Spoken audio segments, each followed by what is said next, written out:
Pues buenas tardes, señoras y señores, excelentísimos señores académicos, señoras y señores. Buenas tardes de nuevo, como les digo, y bienvenidos a este ciclo de ilustres aragoneses patrocinado por la Fundación Ibercaja, en el que hoy me toca a mí hablar de un aragonés que todo el mundo conoce, y realmente es muy complicado el resumir en una hora la figura del personaje que vamos a ver esta tarde.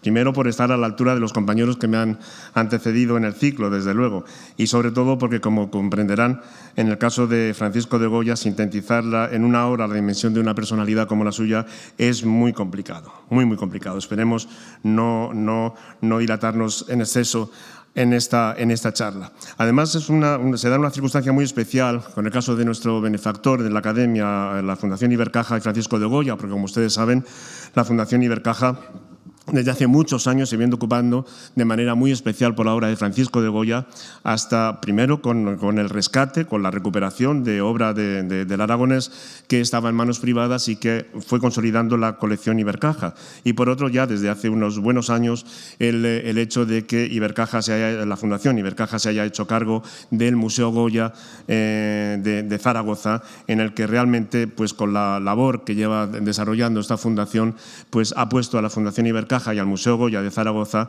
un poco en la constelación de las grandes instituciones de referencia a la hora de hacer cualquier cosa sobre el aragonés, ¿no?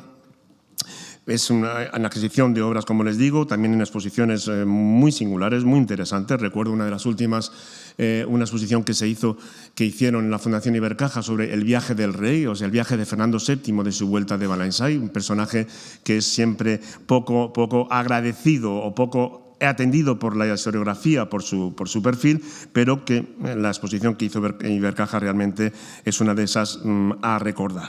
Realmente es interesante también que haya tocado la obra de Goya el 3 de mayo, El 3 de mayo estamos en una de las obras fundamentales del aragonés, creo que ni a propósito, pero si se ha hecho a propósito por parte de la Fundación o por parte de nuestro coordinador del ciclo, Feliciano Barrios, yo creo que nunca mejor ha podido caer en esta fecha. Realmente el propósito de esta conferencia, en un artista tan inconmensurable, la bibliografía es infinita, los estudios son infinitos, las visiones sobre Goya son infinitas, y es sobre todo por ser una obra genial que ha despertado la sensibilidad de tantísimos historiadores por generaciones y generaciones. Recordaba el otro día nuestro compañero Francisco Javier Puerto en su conferencia, empezaba haciendo una reflexión sobre el presentismo en que muchas veces los historiadores hacemos a la hora de interpretar cosas, personas, reflexiones, pensamientos del pasado. Y realmente con Goya ha sucedido esto, pero no le echemos la culpa a los historiadores, realmente su figura es tan subyugante, te la trae de una manera tan especial que caes irremediablemente en interpretar lo que estás viendo, interpretar lo que Goya pensó con su cabeza a través de tu propia sensibilidad. Y eso es una de las razones de la genialidad de Goya, ¿no? Cuando muchas veces se dice, fue un anticipado a su tiempo, no tal cual, no anticipado a su tiempo, sino que supo ver en su tiempo de una manera que trasciende las generaciones. Y nosotros, en las cosas que hace Goya, en su manera de interpretar, en su manera de ver la sociedad, los problemas que vio en su tiempo, nos vemos muy identificados, y ahí está una de las razones de esa genialidad.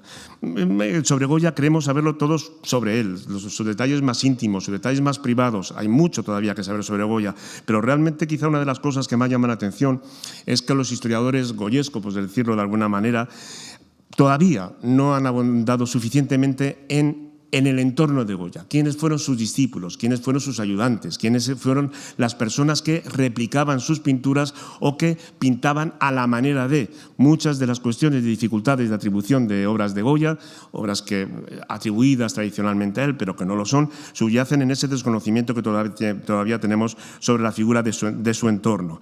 Por tanto, yo en esta conferencia quisiera solamente intentar trazar un perfil histórico de la figura de Goya, un poco para seguir el hilo conductor de este ciclo, intentando trazar un poco su labor como artista global, sin dejar de lado sus encargos oficiales, también sus trabajos para su clientela más cercana y que llegaron a ser amigos, y con su obra más íntima y privada, que veremos que desarrollan rasgos de su personalidad, no de manera muy prematura. Goya es un artista que va evolucionando paso a paso.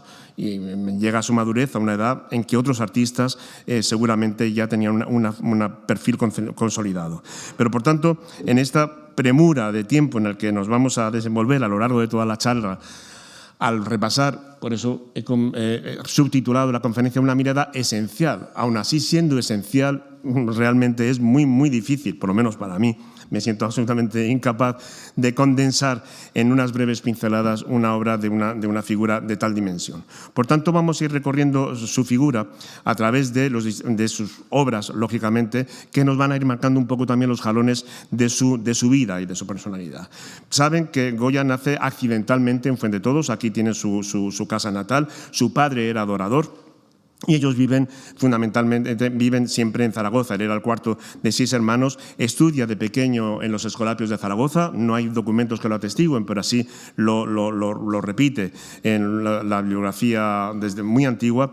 Y empieza muy joven a trabajar como discípulo, como muy aprendiz en el taller de Francisco Luzán. Francisco Luzán era un artista que tenía era pintor, tenía reconocimiento de ser pintor de cámara, es un artista que desarrolla la mayoría de su obra en Zaragoza, un artista que trabaja a la italiana con modelos italianos, pero siempre, digamos, reutilizando fórmulas ya bastante sabidas, ¿no? Por tanto, la primera de las obras que se tiene como segura de Goya es este altar relicario de su iglesia natal de Fuendetodos, hecha muy a semejanza. Son, como ven, dos puertas que cierran el relicario. En la puerta cerrada está la aparición de la Virgen al Pilar. Es muy curioso cómo toda la bibliografía aragonesa no dice aparición de la Virgen en Zaragoza, dice venida de la Virgen en Zaragoza. Es decir, es una cosa muchísimo más fehaciente, mucho más tangible, muy semejante a otro armario que hace Luzán en la propia SEO de Zaragoza.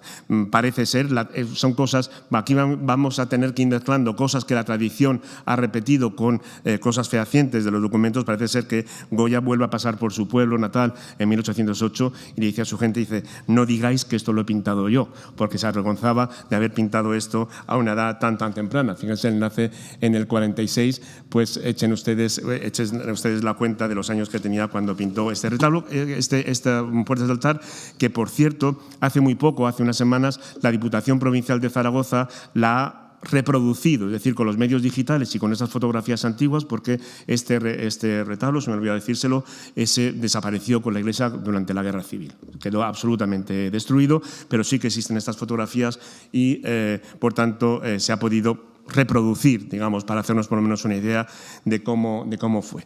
En estos primeros años muy juveniles, Goya empieza a desenvolverse pintando cuadritos de devoción, cuadritos para la devoción privada, tanto en las fórmulas de su maestro Luzán, ya digo, como ven, como con figuras a la italiana, de grandes mantos muy corpóreos, de cabezas muy pequeñas, pero enseguida él se da cuenta que él tiene que dar el salto, él no puede quedarse en Zaragoza pintando estas cosas, y sigue enseguida el rastro, mejor dicho, de Francisco Valleu. Francisco Valleu había también aragonés. Allí en los gremios de artistas se conocen todos se casan entre ellos, todos funcionan entre ellos y enseguida sigue a Valleu a la corte cuando es llamado Francisco Valleu por Mengs para que pinte, para que se incorpore a la nómina de artistas para las decoraciones de los palacios reales cuando Mengs es nombrado primer pintor de cámara de Carlos III. Pues bien, Goya viene a Madrid en 1763 y, como todo joven artista que quiere tener un reconocimiento y quiere progresar, intenta lo que todos quieren hacer, el viaje a Roma.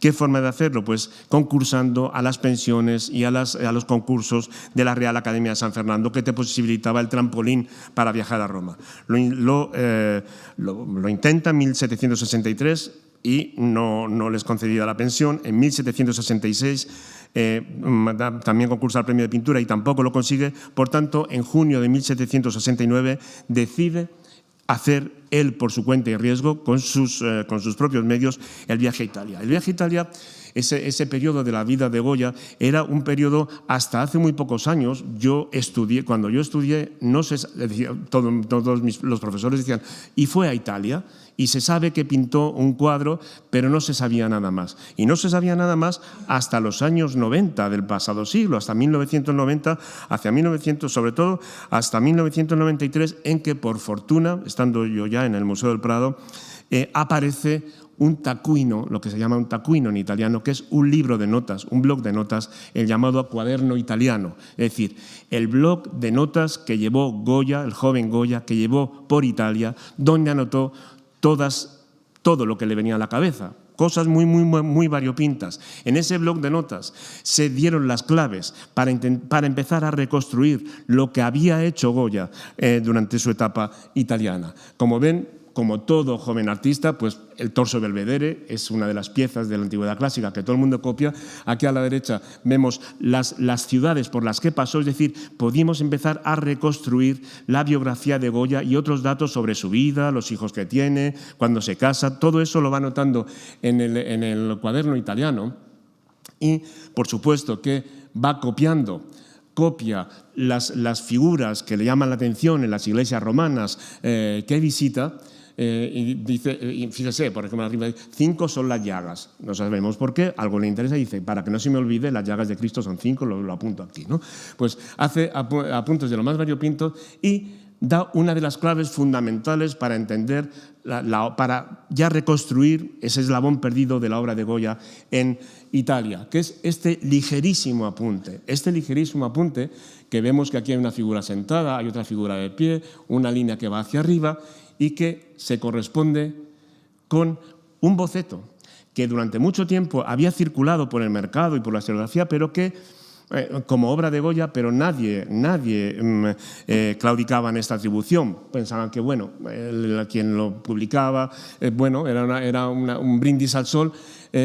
Podía ser, no podía ser, pero cuando aparece este dibujo preparatorio en el cuaderno de Goya, en el cuaderno italiano, ya se da todas las bendiciones a la autoría del boceto de Aníbal, que cuando por primera vez mira los Alpes, que es, como saben, ese cuadro casi legendario que Goya había pintado en un concurso para la Academia de Parma, pero del que no se sabía nada, ¿no? Por tanto, al aparecer el esbozo preparatorio en el cuaderno italiano, ya se dio fe de la autoría de este gran cuadro, de este cuadro importante, pero que solamente se conocía a través del boceto. El cuadro, se me olvidó decirles que este taccuino, este libro de notas, lo compró el Prado en 1993 a propósito con los fondos del legado Villascusa. No sé si ustedes se acuerdan de aquel gran legado que se hizo al Museo del Prado. Se compra entonces y aparece el boceto, pero el cuadro grande no estaba.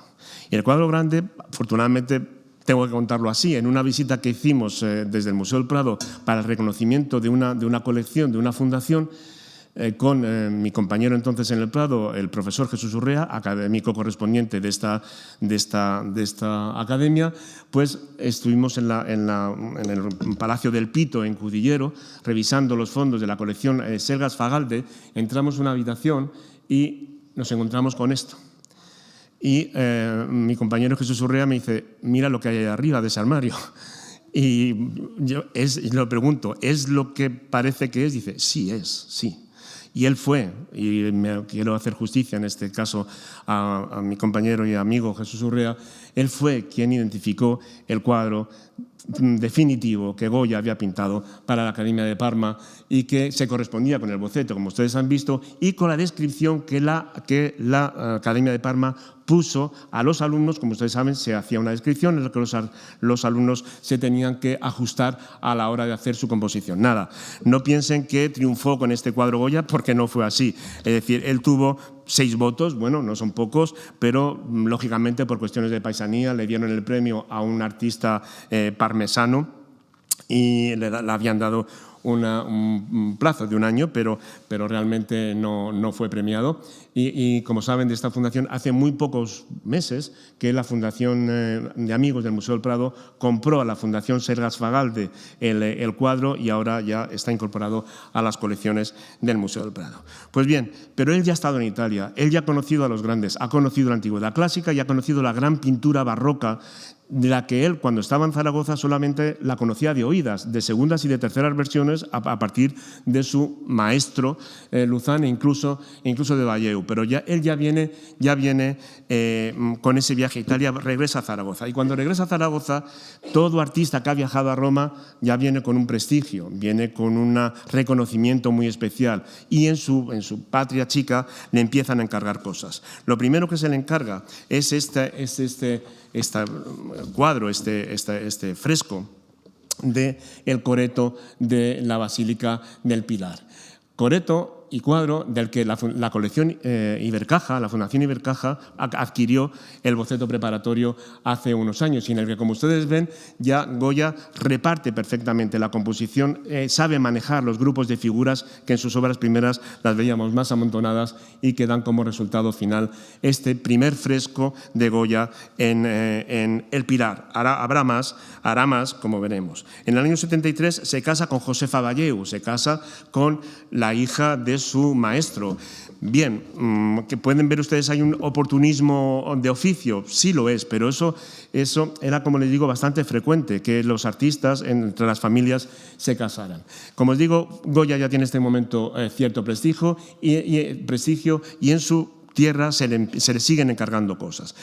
Quizá la empresa decorativa más importante, quizá no, sin duda, la empresa decorativa más importante que hace Goya a su vuelta a Zaragoza son las pinturas del Aula Dei. Son nada menos que 11 pinturas al fresco que recorren toda la nave de la iglesia por encima de las sillas de coro y que, aunque las vean ustedes enmarcadas, esa costumbre de enmarcar es una costumbre muy común en el siglo XVIII, aún en el siglo XVII también, que aunque sean pinturas murales estén enmarcadas, lo que se llamaba en Italia a modo de quadri riportati, como si fueran lienzos pegados en la pared, aunque en realidad son frescos. Pues bien, la Cartuja del Aula Dei, como ustedes sabrán quizá, también sufrió todos los desastres de la desamortización y al caer en manos privadas, en lo que cayó fue en el olvido. Se destruyeron 4 de los frescos de Goya, quedan 7 y aún de todo no bien conservados.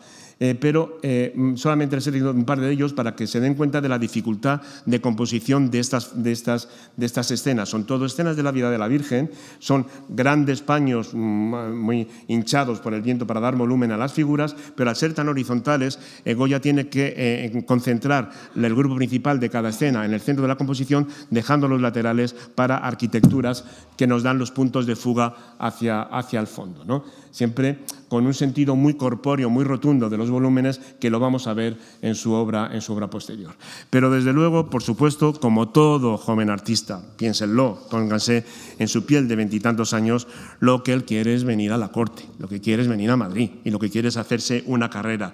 Y se engancha, por decirlo de alguna manera, a su cuñado Francisco Valleu, que entonces está trabajando ya para Carlos III, está trabajando para la decoración al fresco de varias de las bóvedas del Palacio Real y está trabajando para la Real Fábrica de Tapices, que es la gran empresa que está dando de comer a muchísimos jóvenes artistas, porque los cartones para tapices entonces se entendían como una labor secundaria, si no para principiantes, sí para gente formada, pero no para los primeros pintores. Piensen que los cartones para tapices han estado despreciados hasta finales del siglo XIX. Los propios cartones de Goya estuvieron enrollados y tirados en el suelo en la Real Fábrica de Tapices hasta finales del siglo XIX. Es decir, porque lo que valía entonces no era el cartón, era el tapiz. El tapiz, a la hora de hacer los inventarios y las valoraciones en las colecciones reales, alcanzaban unas tasaciones enormes, mientras que el cartón era simplemente el medio, era el modelo para hacer el tapiz, por lo cual el interés económico y el interés, digamos, de reconocimiento artístico era muchísimo menor. Por tanto, se engancha, viene a trabajar a Madrid, por 8.000 reales de vellón al año para la gran empresa que está llevando Carlos III. Y aquí tenemos al Goya joven, orgulloso, un poco displicente, que viene a Madrid con el pelo, no se ve bien porque la imagen es muy oscura, con el pelo suelto que le está cayendo sobre los hombros, mirando un poco de arriba abajo, de manera que yo ya soy alguien aquí. También una de las obras más interesantes, más importantes, adquiridas por la Fundación Ibercaja y que se conserva en el Museo Goya de Zaragoza, y que, como vemos en este rostro joven, desafiante, seguro de sí mismo, sabe que él quiere tiene la ambición juvenil de cubrirse un buen de la corte y, como digo, empieza a los cartones para tapices, que conocen todos ustedes y vamos a ir muy deprisa. Pero simplemente hacerles notar una cosa. Los primeros cartones para tapices, que esta es la primera serie que hace, son cartones de escenas de caza al modo de Valleu. Es decir, es Valleu quien marca los temas y en Valleu el modo de hacer. ¿Cuál es el modo de hacer diferente al que luego va a hacer Goya? Dense ustedes cuenta cómo todas las figuras, dentro de lo que cabe, todo lo que representa la composición, tiene los colores muy lisos, muy planos, perfectamente recortados. Podríamos con tijera y papel, podríamos recortar cada gama de color y pegarlos y quedaría resuelta la composición. Muy lineal y muy perfilado. ¿Por qué es eso? Porque era el modo en que los tapiceros luego pudieran seguir bien los hilos de colores, pudieran traducir en hilos de color lo que los artistas habían hecho en los cartones. Eso en la serie que hemos visto antes, perfecto, porque Goya sigue ese modo de hacer, pero aquí ya cambian las cosas. Aquí, si se dan ustedes cuenta y nos acercamos, el modo de reverberar la luz en el cuello y en el rostro de la mujer y estos modos empastados y vibrantes y sueltos, ¿esto cómo se traduce al tapiz? Es muy, muy complicado. Por tanto, Goya tendrá esa dificultad, es decir, a la hora, y eso se lo achacan continuamente, pinte usted de forma que podamos traducir lo que pinta en los tapices, porque era completamente imposible. Y una de las mayores reprimendas, por no utilizar otra palabra, que se llevó fue con el ciego de la guitarra, en que realmente Sabatini, era quien dirigía los trabajos en le devolvió el tapiz y dice, mire, esto no lo podemos tejer, dice, porque se le devolvió porque hacía imposible de poderse copiar en tapicería. Por tanto, este es el tapiz que finalmente surge, pero como ven, completamente trastocados de lo que Goya había pintado. Esa va a ser su gran dificultad.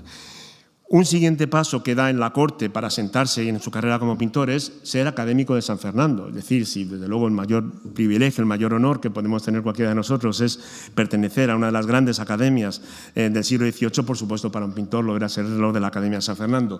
Y lo consigue en julio de 1780, es aclamado por unanimidad como académico de San Fernando y pinta como agradecimiento a la Academia este Cristo crucificado. Ustedes saben que todos los académicos de San Fernando, incluso hoy en día, se tiene por costumbre regalar una obra de su especialidad a la Academia. En este caso fue este Cristo de Goya, Cristo de 4 clavos, por otra parte, y que, como ven, es un tipo de anatomía mórbida y casi sensual. Se le achacó en su momento que era un cuadro poco llevado a la devoción, ¿no? Pero realmente es una obra fantástica que luego estuvo en San Francisco el Grande y con la desamortización pasó al Museo de la Trinidad y por eso está ahora en el Museo del Prado.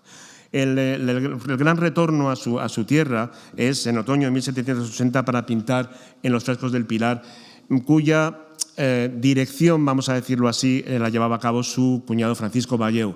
En distintas cúpulas, el propio Valleu estaba pintando distintas letanías marianas y a Goya se le encarga que pinte el Regina Martyrum, ¿no?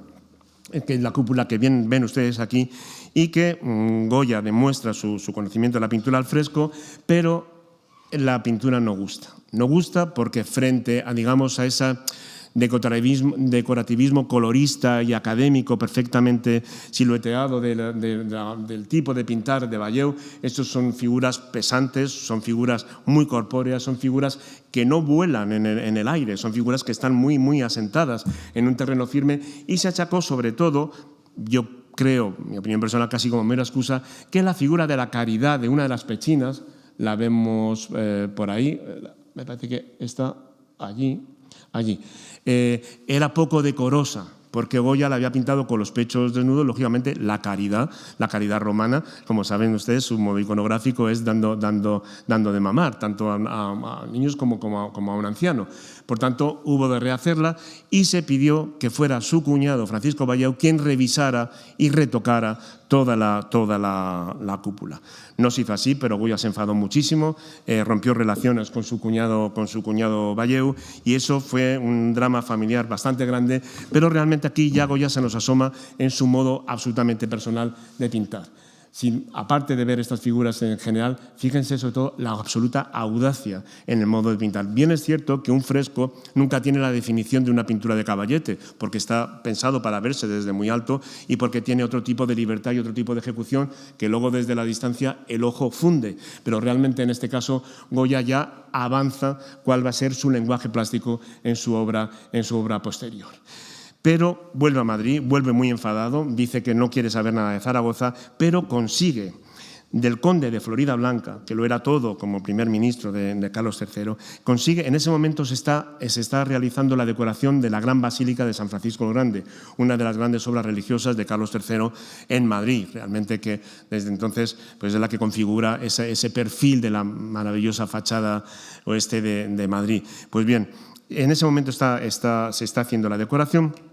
Floridablanca es el encargado, delegado por el rey, para que llame a todos los pintores, llama a los pintores que están al servicio de la Real Cámara, Valleu entre ellos, y llama también a estos jóvenes pintores que, aunque están pintando cosas menores, pero bueno, este es un buen sitio para que desplieguen su arte. Y es en esta iglesia donde Goya pinta por encargo de Floridablanca, digamos, y eso le reafirma en su rotundidad como pintor frente a su cuñado. Es decir, no hace falta depender de tus encargos porque a mí ya Floridablanca me encarga las cosas, ¿no? Por tanto, Goya en la Capilla de San Bernardino pinta este tema, también vinculado con un rey aragonés, con el rey Alonso V de Aragón. ¿Sabes? El milagro de San Bernardino de Siena, que predicando Dios le distinguió situándole una estrella en su cabeza, ¿no? Realmente es un cuadro muy, muy interesante.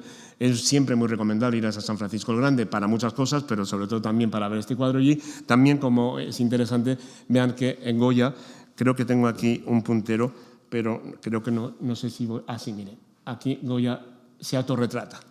Y es uno de los primeros autorretratos, salvo el que hemos visto antes de la propia colección Ibercaja.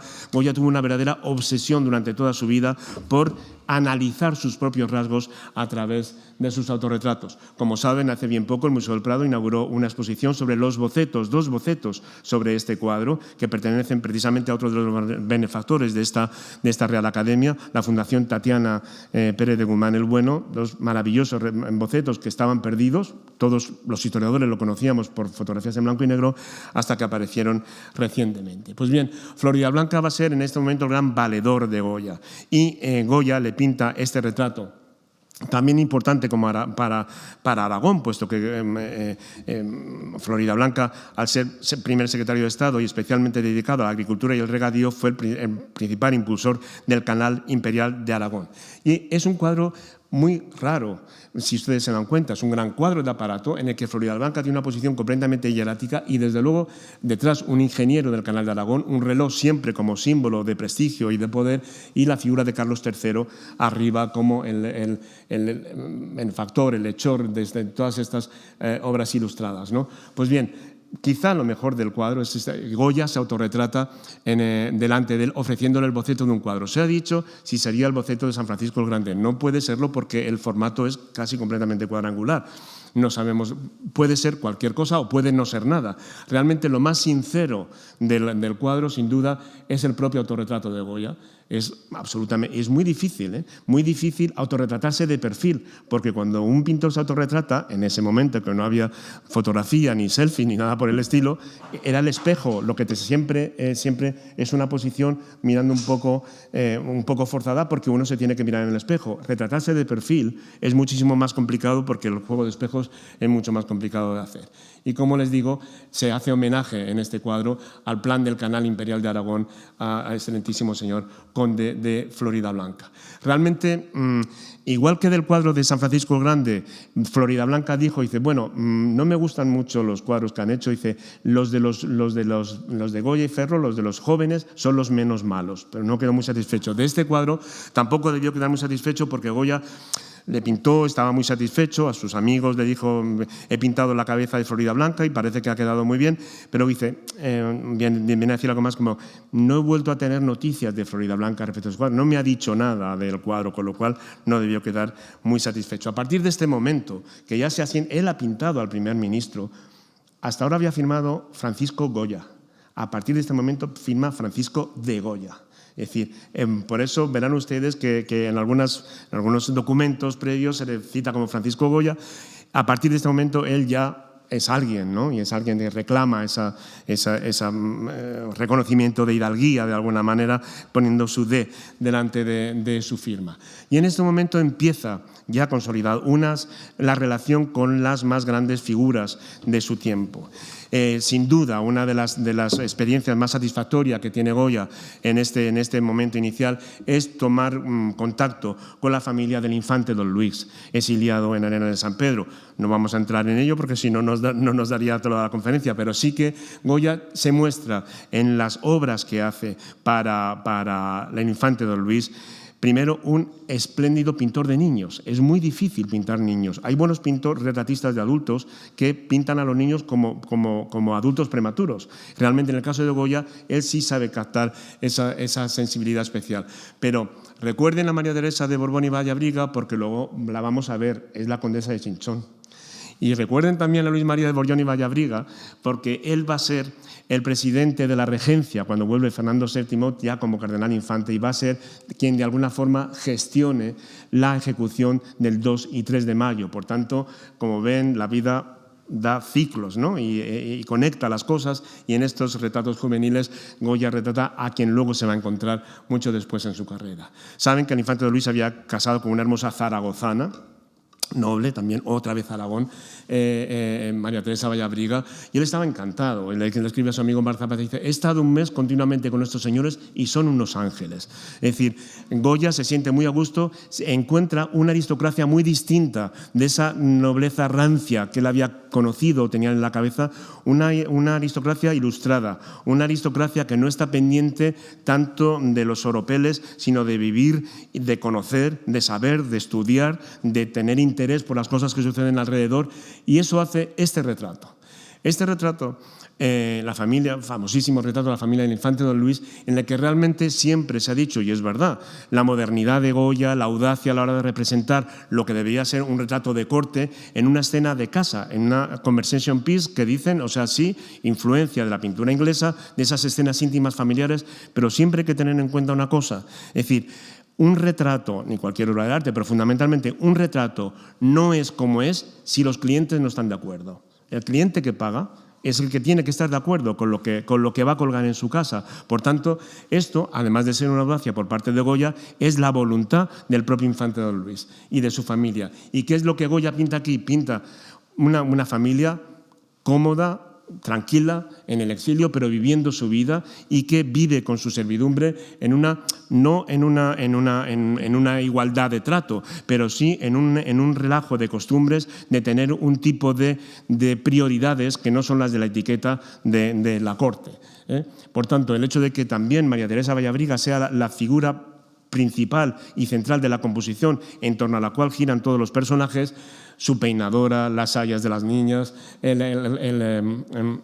ayuda de cámara del infante, su propio pintor de cámara, y el personaje que vemos vendado es Francisco del Campo, que tenía un lejano parentesco con la mujer de Goya. Por tanto, esa fue posiblemente la conexión. Una vez más, Goya se autorretrata siempre en la posición más inferior. Se dan cuenta, es la persona más baja que está en la composición, y al lado los dos niños, María Teresa y Luis, con estas sirvientas, mientras María Teresa se está peinando y el infante está jugando a los naipes, ¿no? Es un tipo de aristocracia muy diferente, muy distinta, y que no tiene nada que ver con un retrato de grupo aristocrático español. Piensen que la etiqueta española no tiene nada que ver con la etiqueta británica o la etiqueta francesa. Por tanto, esto tiene una significación muy, muy especial. Otra de los descubrimientos, de los contactos fundamentales que van a ser en adelante para la obra de Goya, es la Casa de Osuna. La Casa de Osuna, una familia intelectual, sobre todo en el caso de ella, como veremos, y que le va a abrir campos de visión y campos de reflexión a un mundo de tertulias, de intelectuales, de artistas, de escritores, que le van a abrir un tipo de puertas absolutamente desconocidas por Goya hasta ese momento. Y para su famosa Villa del Capricho, seguro que todos ustedes la han visitado ya, desgraciadamente despojada de toda su decoración original, como esta, Para la casa de Osuna, lo primero que pinta Goya es el retrato de ella, de María Josefa de la Soledad Alonso Pimentel, condesa de Benavente, duquesa de Osuna y muchísimas cosas más, como sabe muy bien mi compañero Jaime Salazar.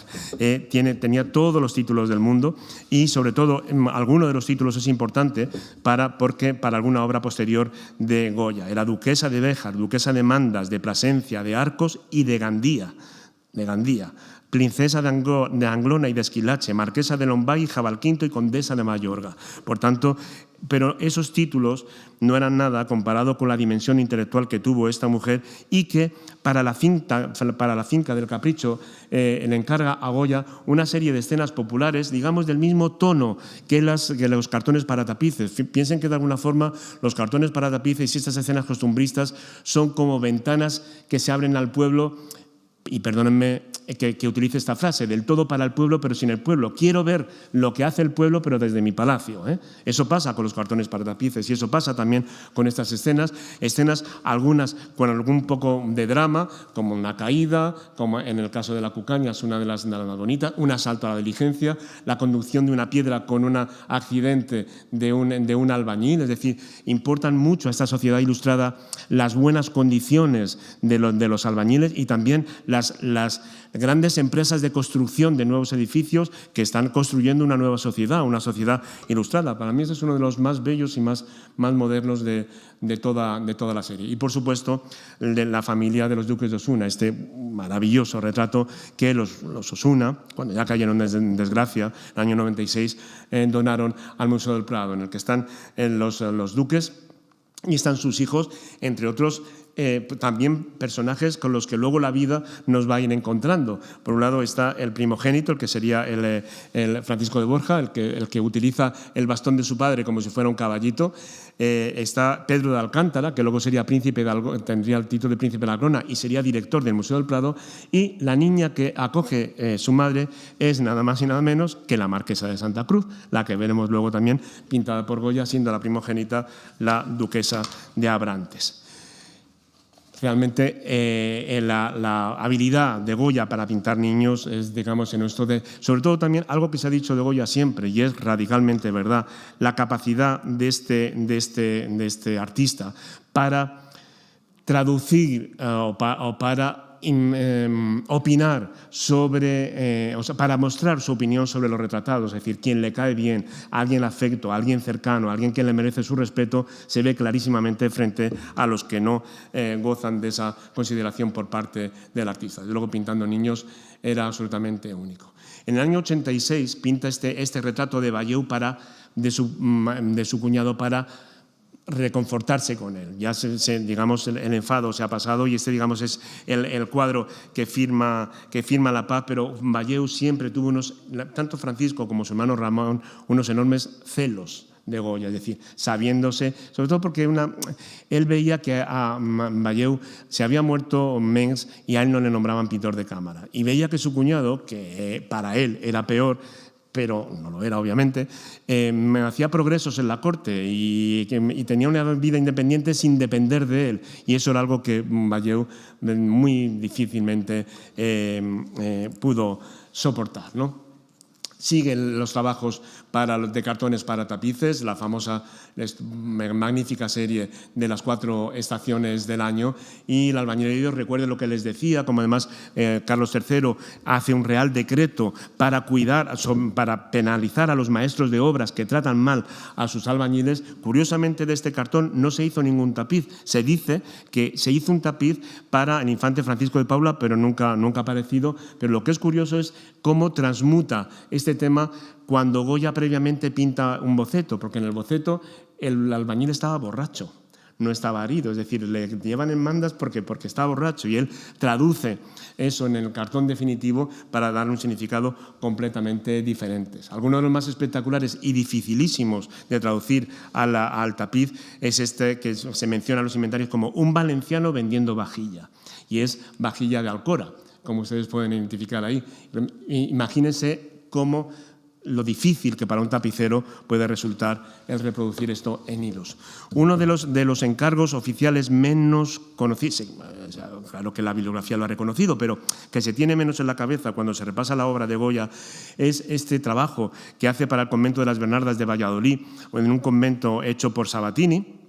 Y el propio Sabatini recomienda que la mitad de los cuadros los pinte Ramón Valleu y 3 de los cuadros los pinte Goya. Goya pinta los del lado de la epístola y Valleu los del lado del Evangelio. O, una vez más, la rivalidad entre cuñados. Solamente les pongo este fantástico, mejor de todos, el de la muerte de San José, de Goya. También se le ha chocado poco a religiosidad, pero realmente el modo de pintar un cadáver. Su padre, además, había muerto hacía poco y, por tanto, el rostro de la muerte, el modo en que Goya sabe pintar la muerte en este cuadro se refleja de una manera notable. Como les digo, para la duquesa de Gondía, recuerden, la condesa de Benavente, tenía su capilla en la Catedral de Valencia. Pues son duques de Gandía y, por tanto, tenían su propia capilla en la Catedral de Valencia, y Goya pinta para allí 2 cuadros también que, bueno, cuando se va a Valencia se ven a lo mejor de casualidad, pero no somos muy conscientes de que están allí estos 2 cuadros de la vida de San Francisco de Borja. El cuadro principal del altar lo hace Maella, Mariano Salvador Maella, valenciano, y en estos cuadros, aparte de avanzar fórmulas estéticas que luego vendrán en la pintura de historia del XIX, recuerden el cuadro de la conversión del duque de Gandía de Moreno Carbonero, ¿no?, que vendrá muchos años después, pero sobre todo aquí Goya, casi por primera vez en pintura, refleja ese mundo onírico de los monstruos, de los fantasmas, que en este caso de la curación por un exorcismo de Francisco de Goya a un endemoniado, ¿no?, con los personajes del inframundo que asoman por aquí. Los nuevos cartones para el Pardo, uno de los cartones en los que Goya ya está, su técnica está perfectamente ya destilada y tiene todos los resortes de la composición, el único cartón que se llega a ejecutar es el de la gallina ciega, o llamado del juego del cucharón, un juego muy, bueno, también en nuestro tiempo era conocido, pero no con cucharas, es simplemente la gallina ciega. Pero en este caso es el único que se llega a hacer por una razón sencilla, porque Carlos III se muere. Y al morirse Carlos III se queda interrumpida la ejecución de los tapices, y hago ya nada más que da tiempo a hacer bocetitos para cartones que iban a ser más grandes, pero que nunca llegó a hacer, tan conocidos como la ermita de San Isidro o, por supuesto, el de la pared de San Isidro. Esto era el boceto para un cartón muchísimo más grande que no se llega a realizar, como les digo, por haber muerto el rey Carlos III, ¿no?, y que realmente en el que Goya destila lo más exquisito de su técnica en este momento. Siendo un cuadro tan pequeño, fíjense que lo podemos aumentar todo lo que queramos y podemos ver matices infinitos, vemos todo lo que está pasando por detrás, que casi cuando lo vemos en natural nos es muy complicado de ver, porque son detalles pequeñísimos, pero sí para que vean ustedes la habilidad, la destreza, la maestría, diría yo ya, que coge Goya en estos momentos. Muere Carlos III y sube al poder Carlos IV. Y Carlos IV nombra pintor de cámara a Goya en abril de 1789. Y, lógicamente, Goya, hay una necesidad perentoria. A los nuevos reyes hay que crearles nuevas efigies oficiales. Igual que en nuestros días, en todas las instituciones oficiales, cuelga un retrato de Su Majestad el Rey, pues también en ese momento no había fotografía, había que reproducir las imágenes del rey. Entonces, en estas reproducciones, verán ustedes que retratos de Carlos IV y María Luisa, como obra de Goya, los verán en muchos sitios. La mayoría, muchos de ellos, algunos son de Goya y otros son repeticiones de sus ayudantes. Pero en este caso, en esta Real Academia, estamos muy orgullosos de saber que en esta Real Academia, en nuestras colecciones, tenemos 2 cabezas de serie, los modelos, las primeras imágenes, las primeras efigies que se hicieron sobre Carlos IV y María Luisa, como ya reyes de facto. Es un encargo que viene a través de Jovellanos. Jovellanos era académico de esta casa y era censor en ese momento, y a través de Jovellanos se le encargan, y también tenemos muy a orgullo el tener en el archivo de la Academia el recibo de Goya de estos retratos, en como ven los retratos de sus majestades don Carlos IV y doña Luisa de Borbón. Saben que a María Luisa se llamaba Luisa, así lo modernamente, cuando le hemos puesto el María delante, pero en su momento se llamaba Luisa. pintados por Francisco de Goya, su pintor de cámara para la Real Academia de la Historia, de tamaño natural y de más de medio cuerpo, con las insignias reales, importando 6.000 reales de vellón. Y abajo recibí Francisco de Goya, es decir, se le pagó, se le pagaron. Realmente son dos cuadros soberbios, primero porque son cuadros sin reentelar, y eso para los historiadores del arte es importante, porque cuando un cuadro se reentela, es decir, cuando se le pega otra tela por detrás porque es frágil, realmente se adhiere con calor, y al adherirse con calor, los empastes de la pintura, si no se hace muy bien, y en esta época pues no se hacía como ahora, realmente se aplastan, por tanto pierden la calidad fresca y vivaz de original. Y estos están sin reentelar. Pero aparte la calidad es absolutamente soberbia, es decir, luego estos fueron copiados, pero estos son los primeros, estos son los cabezas de serie hechos de arriba a abajo por el propio Goya, ¿no? Ya ven ustedes, son piezas de una soberbia calidad. Los brazos de María Luisa, la tersura con que están modelados, saben que era de la parte de su cuerpo que la reina se sentía más orgullosa. Bien, de este momento es también el retrato de su gran intimísimo amigo, Martín Zapater, es decir, un personaje absolutamente clave en la obra de Goya, en la vida de Goya. Era un hombre que era banquero y comerciante y era un hombre intelectual y que tenía, pero con Goya empieza a tener, desde jóvenes, yo creo que habían ido incluso al colegio de Escolapios de pequeños, tiene una relación muy estrecha, de un grado de confianza que hasta en una carta, cuando le está haciendo esa dice: con que no hagas burla, narigón de M, los puntos suspensivos son de Goya, no son míos, pero ya se lo pueden imaginar, que voy a hacer que me preparen el lienzo para tu cuadro, que ya no viviré hasta que lo haga. Es una carta de Goya y lo firma, que eso también, mi amigo Martín Zapater, con el mayor trabajo te ha hecho el retrato Goya. Es decir, hay un grado de intimidad pública que es este, y luego hay otro grado de intimidad absolutamente privada, que es el que traduce sus cartas, el que se les ha dado muchísima vuelta sobre la relación íntima de Goya con Zapater. Es una relación en la que nosotros nos da pudor cuando vemos unas cartas que están hechas para ser leídas por el otro destinatario, no por nadie más.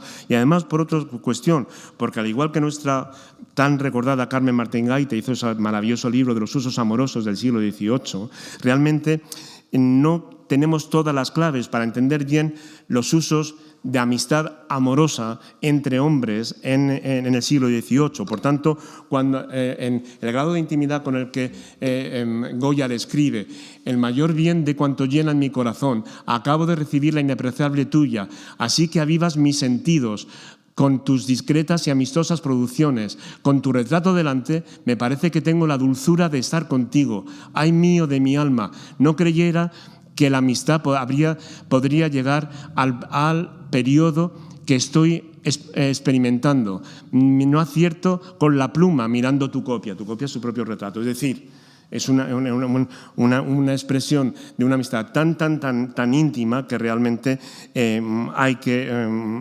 esperar a analizarla realmente con las claves de interpretación del momento en que se escribía así, ¿no? Martín Zapater va a ser fundamental. Los últimos cartones que pinta para el Escorial, para Carlos IV. A Carlos IV le interesan poco los tapices. El proyecto de su padre, de todos los tapices, nunca se pusieron como se pensaron, en los dormitorios y en las paredes como se pensaron. Luego acabaron, y ustedes los pueden seguir viendo en los sitios reales, colocados en muy distintos sitios. Vean, este es uno de los últimos que hace para este despacho de Carlos IV en el Escorial, de las bodas desiguales. Es algo que, como saben, en la literatura de ese momento está absolutamente de moda. Y en este momento, en el momento de este autorretrato, es cuando sucumbe pues, la enfermedad que cambia por completo la vida de Goya. Es decir, no seguimos todavía sin saber, no tenemos todas las claves de la naturaleza de la enfermedad a la que sucumbió Goya estando en Andalucía. Estuvo en Andalucía, empezó a tener mareos, tuvo cólicos, tuvo síntomas en que realmente la correspondencia no nos dice bien lo que tuvo. Su amigo Sebastián Martínez, que le alojó en su casa en Cádiz, es este estupendo personaje que vemos aquí, escribía: la naturaleza del mal es de las más temibles. Dice, Sebastián Martínez escribía: el ruido en la cabeza y la sordera nada han cedido, pero está mucho mejor de la vista y no tiene la turbación que tenía, que le hacía perder el equilibrio. Zapater, el amigo íntimo que decíamos antes, dice: a Goya, como le dije, le ha perdido su poca reflexión. Ha habido interpretaciones de todo tipo para esta enfermedad. La cuestión es que se queda sordo. Y una sordera en un artista, para cualquier persona, obviamente, pero para cualquier persona que ha visto, que ha oído, y una persona que se expresa a través de las imágenes, hace, como es lógico, que se vuelque en su vida interior y que todo lo que le pasa por la cabeza al no tener facilidad para poder transmitirlo a los personajes de su entorno, lo vuelque en obras íntimas, sobre todo en dibujos, como veremos a continuación. No podemos extenderlo más, sino aquí ven la dedicatoria. Y lo primero que hace cuando mejora, cuando se pone bueno, aunque aunque Jovellanos dice en el 94, dice, de resultas de la apoplejía no ha quedado hábil ni para escribir. O sea, es una cosa que desde el 92 al 94 se va recuperando de mala manera, poco a poco, y lo que hace es, durante todo ese tiempo, lo que hace es pintar él una serie de cuadros sobre hojalata que cuando se restablece, presenta a la Real Academia de San Fernando, como ven ustedes aquí, que dice que las he hecho, son obras, cuadros de gabinete, en el que he logrado hacer observaciones que regularmente no dan lugar las obras encargadas. Es decir, cuando alguien me encarga una obra, no puedo pintar tan libremente como he pintado estas. Y dice que en estas obras que he pintado, el capricho y la invención no tienen ensanches. Es decir, aquí he hecho lo que he querido, lo que me ha venido a la cabeza. Es decir, es la primera vez en la que Goya pinta cosas para sí, haciendo con completa libertad. Y además, obviamente, él me pongo esta obra, a exponer estas obras a la censura de los profesores, pero para asegurarme en estos mínimos fines. Es decir, él necesita también resarcirse un poco de los dineros que ha dejado de ganar durante el tiempo de su enfermedad, ¿no? Los cuadros son estos, una de las series más bellas del Goya restablecido, con ese preciosismo y esa calidad exquisita en su modo de hacer.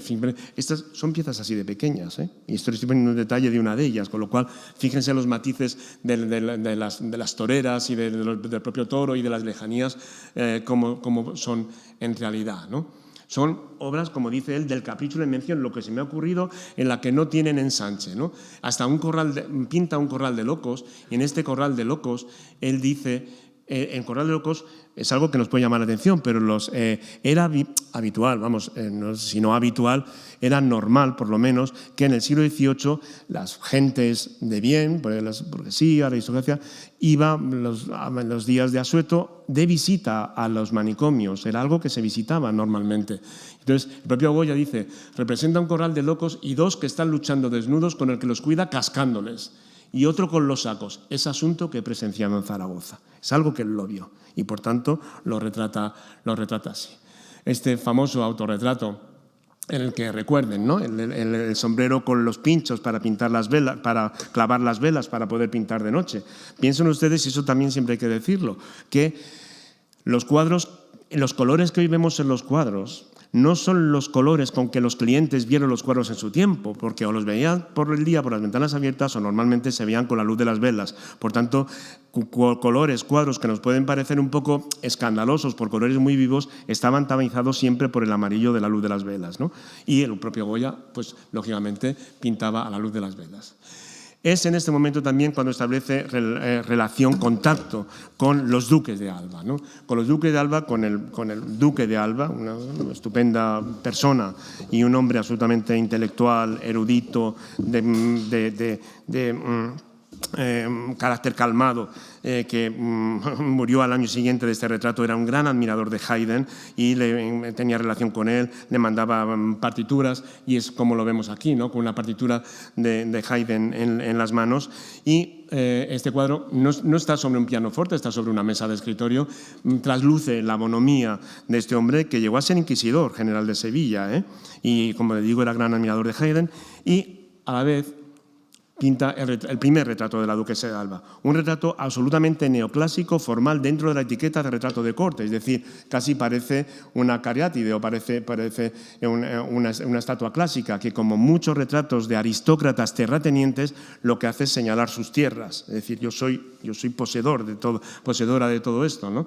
Como ven, como Goya dice, a la duquesa de Alba, Francisco de Goya, 1795, el detalle del perrito con el mismo lazo rojo que tiene la duquesa, y sobre todo cómo en este retrato neoclásico, absolutamente sereno y de etiqueta, lo que subraya en este retrato, se quiere retratar la duquesa subrayando su vinculación matrimonial con su marido, porque ahí están las iniciales de Silva por ella y Toledo por Álvarez de Toledo de él, cosa que se repite en el otro brazalete, es decir, un retrato no es compañero del otro porque no son pareja, pero es un retrato absolutamente normal. ¿Qué ocurre?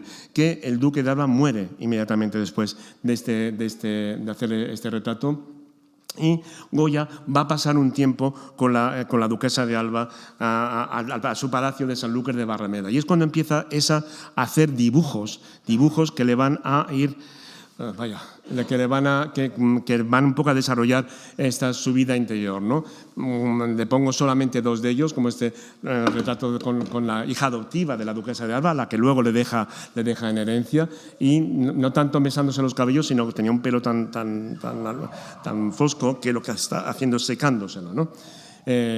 Y al año siguiente de la muerte del duque pinta el retrato de la duquesa de Alba de negro. Un retrato que se le ha dado 1000 interpretaciones. Lo único que sabemos es que este retrato se lo quedó Goya para sí y que en un retrato se atrevió en 2 anillos a poner Alba y Goya. Y se atrevió aún más, se atrevió a señalar hacia abajo solo Goya. Este solo que estuvo tapado durante mucho tiempo hasta que la Restauración lo liberó. Es decir, podemos, por el lenguaje parlante del cuadro, podemos deducir que hubo una relación especial de Goya con la duquesa de Alba en ese momento. Sí, pero también fue absolutamente volátil, ¿no? Este es un Goya apuesto que se autorretrata en este mismo momento en que hace este retrato fantástico de Pedro Romero. No hay otro retrato de torero más bello que este, ¿no? El propio Moratín decía, es bravo, valiente, autocontrolado y muy guapo.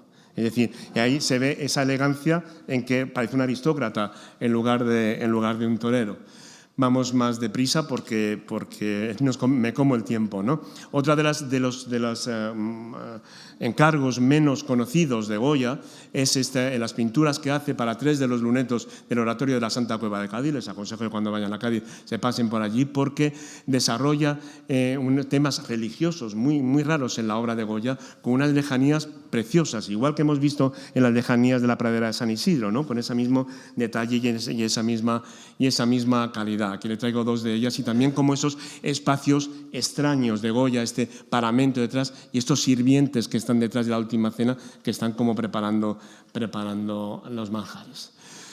1799 es un año crucial para la obra de Goya, para la obra y para la vida de Goya, realmente, cuando dan a luz una serie de dibujos que él desde su sordera había ido haciendo, lo que llamaba Los sueños, y que decide publicar a través de lo que llama los caprichos. Tenemos que ir muy deprisa, pero simplemente dense cuenta de que esta conocidísima imagen que iba a ser la portada de la serie de grabados, lo que Goya dice en ella es que es idioma universal dibujado y grabado por Francisco de Goya, el autor soñando. Su intento solo es desterrar vulgaridades perjudiciales y perpetuar con esta obra de caprichos el testimonio sólido de la verdad. Es decir, ¿qué quiere? No hagamos interpretaciones contemporáneas. ¿Qué quiere Goya en este momento? Consolidar el testimonio sólido de la verdad y desterrar vulgaridades. Es decir, a través de una cabeza ilustrada, manifestar los errores, las vulgaridades y las cuestiones feas de la sociedad de su tiempo para desterrarlas y para que se quede consolidada la verdad. Los vicios, la maldad, los defectos más nocivos de los comportamientos humanos, reflejarlos en esta serie de caprichos. Pero finalmente decide poner su efigie, digamos, es la primera vez que sale al exterior con una serie de caprichos y él pone su efigie a partir de este dibujo fantástico. Ven que está recuadrado para coger solo la parte que va a tener que reproducirse en la portada. Este es el Diario de Madrid en la publicación. Saben que antes, cuando se vendían cuadros y grabados, se publicaban en los diarios y como dice aquí, solamente lo vean aquí abajo, a los que he tenido que exponer a los ojos formas y actitudes que solo han existido hasta ahora en la mente humana, oscurecida y confusa por la falta de ilustración o acalorada por el desenfreno de las pasiones. Es eso lo que quiere denunciar. Y no vayamos más allá, ni más allá, ni más ni menos. Lo maravilloso de esto es que con este tipo de obras son reflexiones que aún en nuestra vida contemporánea suceden. O sea, los que se venden como eruditos y no lo son, los excesos del clero,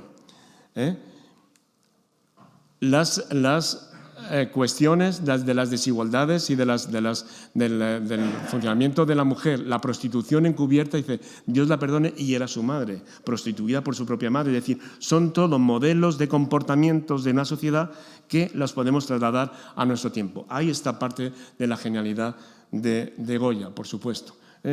Y en caso, el mundo de las brujas y este famosísimo Bolaverum, que se ha interpretado como la duquesa de Alba porque se parece en su rostro, realmente fijémonos en lo que Goya dijo. Y Goya dijo lo que querían decir los caprichos en una relación manuscrita.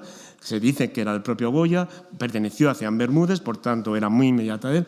Y si nos fijamos en el capricho 61, dice, el grupo de brujas que sirve de peana a la petimetra, más que necesidad es adorno. Es decir, lo hecho, podían haberlo hecho. Hay cabezas tan llenas de gas inflamable que no necesitan para volar ni globo ni brujas. Es decir, vean que en la cabeza de ella hay alas de mariposa.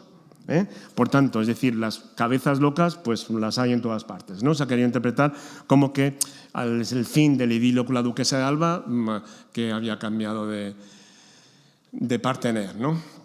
Este es uno de los retratos más bellos de Goya de este momento. Goya transforma por completo el mundo del retrato de Jovellanos, de Gaspar Melchor de Jovellanos, es decir, el ilustrado melancólico, es decir, un hombre que sabe las desigualdades de su tiempo, que es ministro de Gracia y Justicia, que ve que no puede resolver todo lo que tiene a su mano alrededor y le pinta el melancólico con la diosa Minerva encima protegiéndole, ¿no?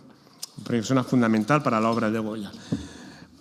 Pinta más para la Alameda de Osuna, para la duquesa de Benavente, para su gabinete, cosas de brujas, porque a la madre, la duquesa, era muy aficionada al mundo del esoterismo y de las cosas de brujas y da rienda suelta para que Goya pinte, no solamente en dibujo, sino en pintura, este tipo de escenas, ¿no? Conocidas por todos ustedes.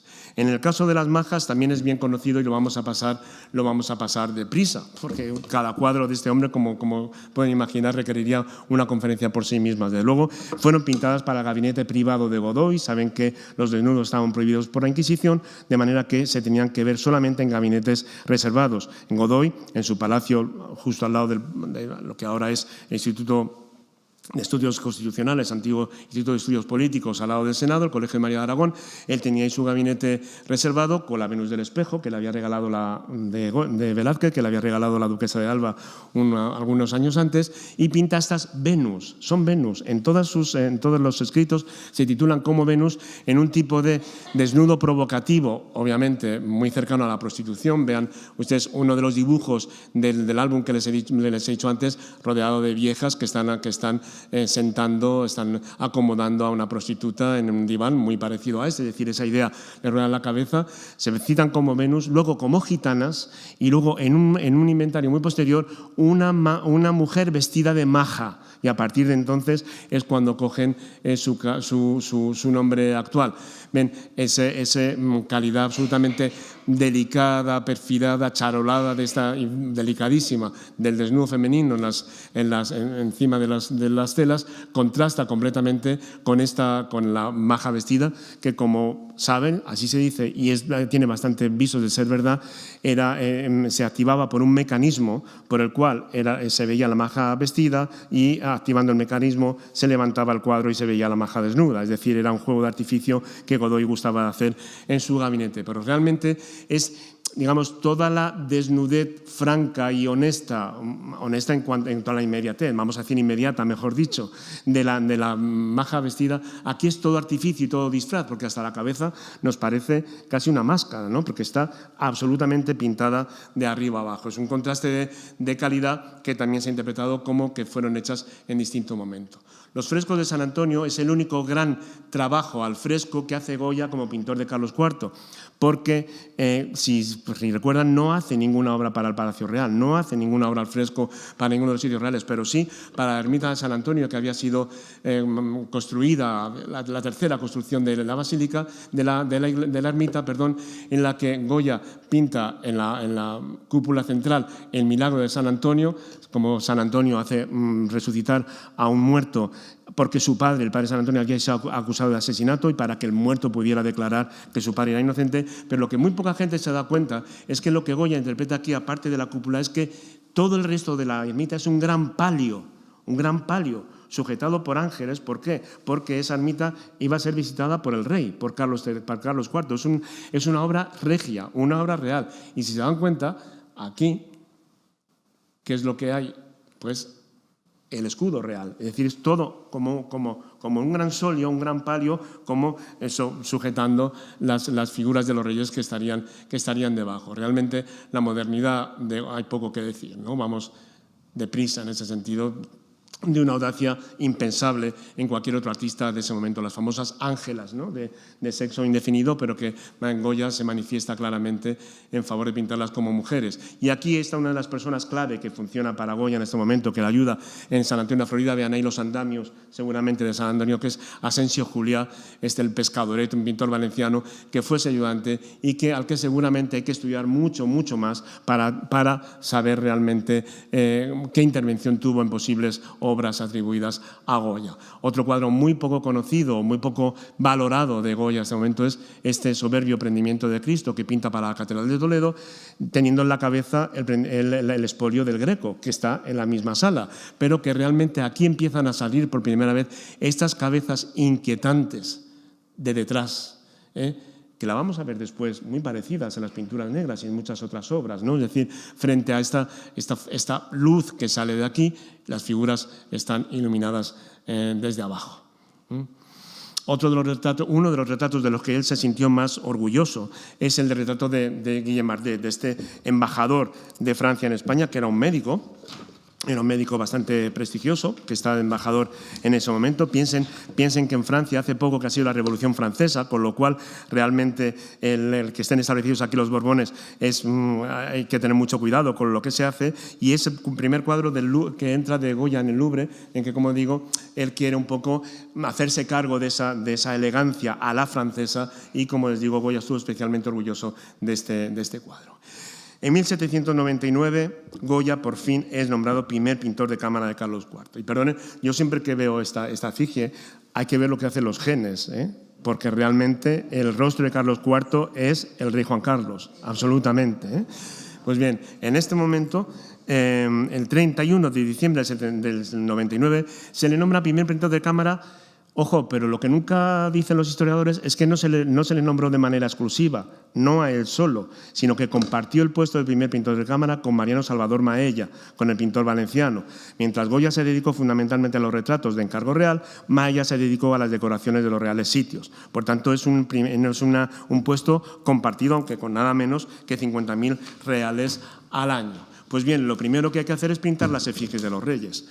Pintar las primeras, estos son los mejores, sin duda, retratos, efigies de los reyes de cuerpo entero, a Carlos IV como cazador, una soberbia modernidad y una maestría absoluta en el modo de pintar animales, que eso también es muy difícil, pero Goya era un estupendo pintor de animales. Incluso pueden ver ahí hoy, se ve una S y hoy, porque saben que los collares de los reyes, por si se perdían, soy del rey, nuestro señor.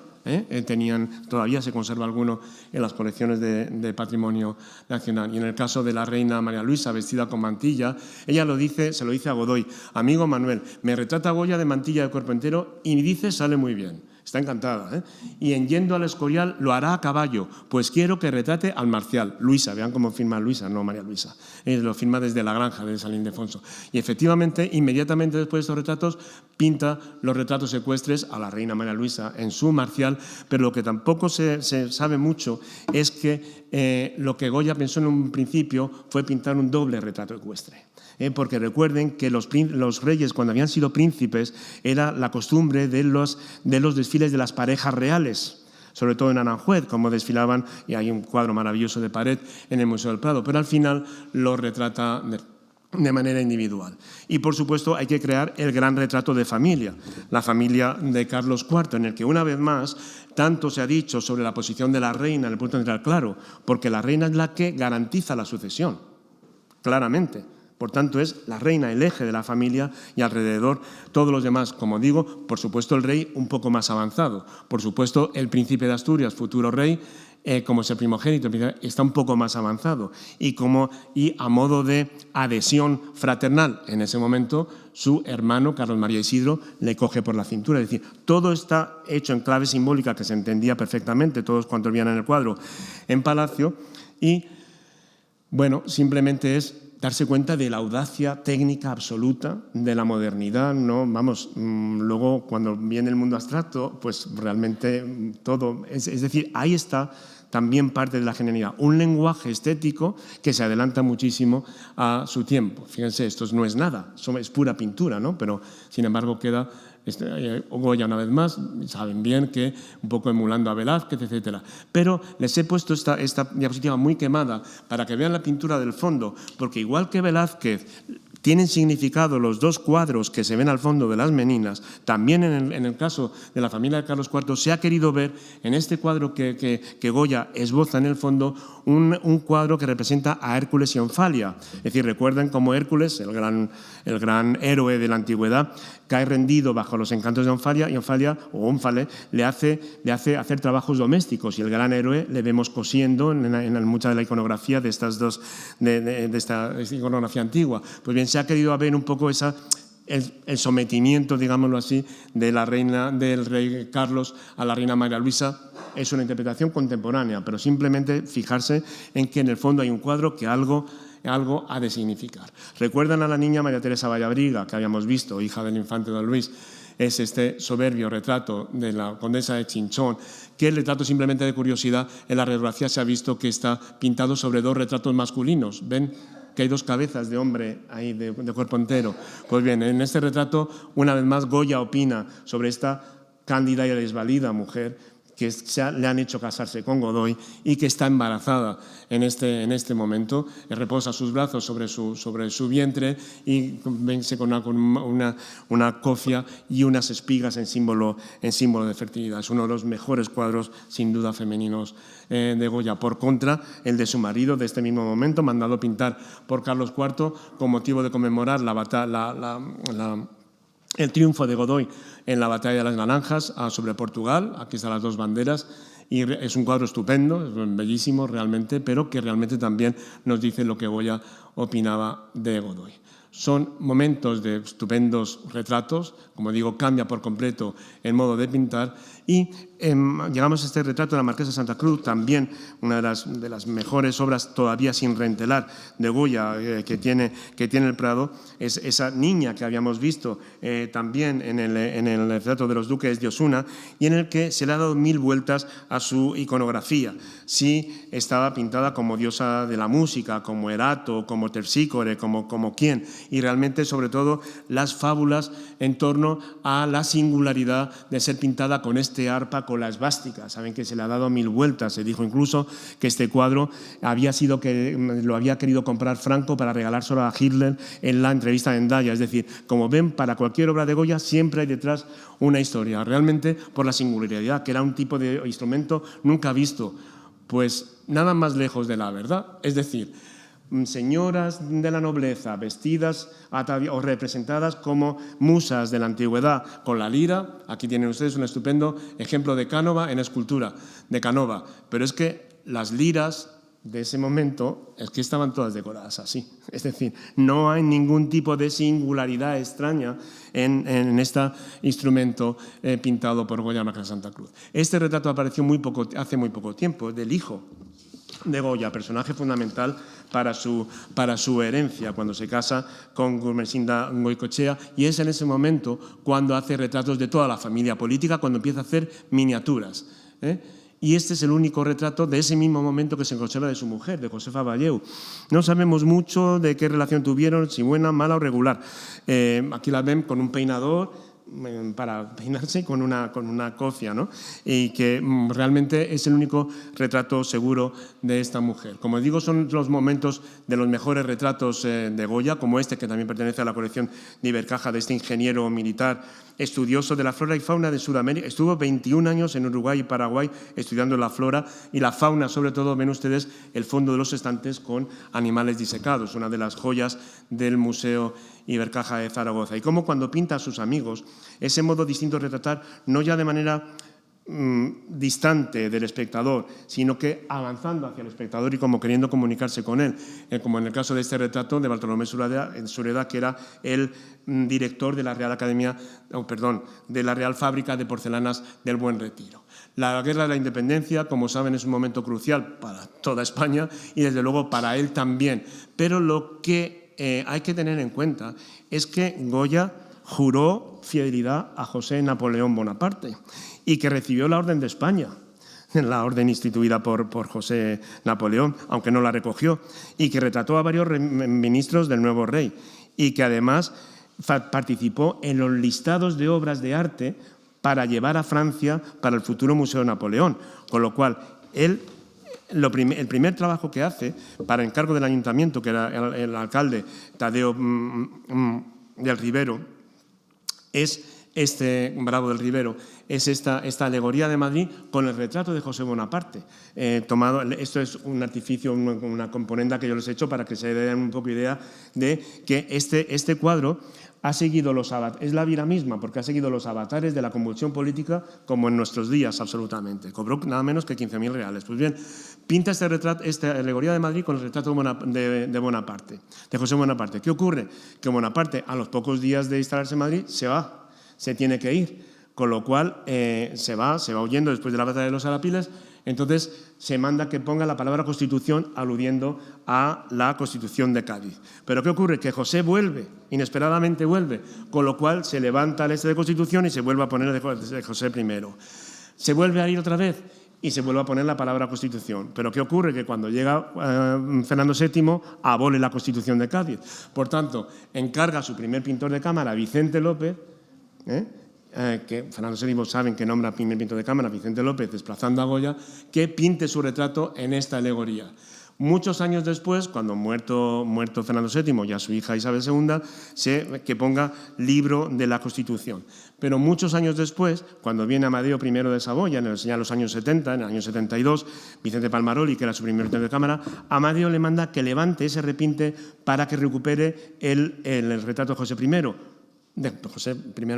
José Bonaparte, porque al fin y al cabo era un rey extranjero, era un rey de otra dinastía, como él, como Amadeo. Pero cuando levantan el repinte no hay nada, con lo cual lo que se decide es pintar el 2 de mayo, casi vuelve al origen de su significado, que es como lo conocemos hoy en día. En este momento pinta Goya, narra en pintura escenas de lo que está viendo de la guerra, realmente tremendo. Esa es otra de las genialidades de Goya, porque esto nos recuerda demasiado lo que pasa en nuestros días también, y eso forma parte de ese adelantamiento de Goya. Hay cuadros de esta serie del Marqués de la Romana que es fantástica, cuadros especialmente sobrecogedores como este hospital de apestados, ¿no? Como está dando el alimento tapándose la nariz. Es realmente tremendo. O estas fabricación de pólvora que están en la casa de Su Majestad de los Reyes, en el Palacio de la Zarzuela. Han estado siempre. Era una fábrica de pólvora que vio Goya de camino a Zaragoza, en Aragón, en la Sierra de la Tardienta, que clandestinamente fabricaban pólvora y balas para los guerrilleros españoles. Pero realmente, cuando acaba la guerra, hay un movimiento de homenajear a los grandes héroes, un movimiento por parte de la regencia, un movimiento por parte de las autoridades.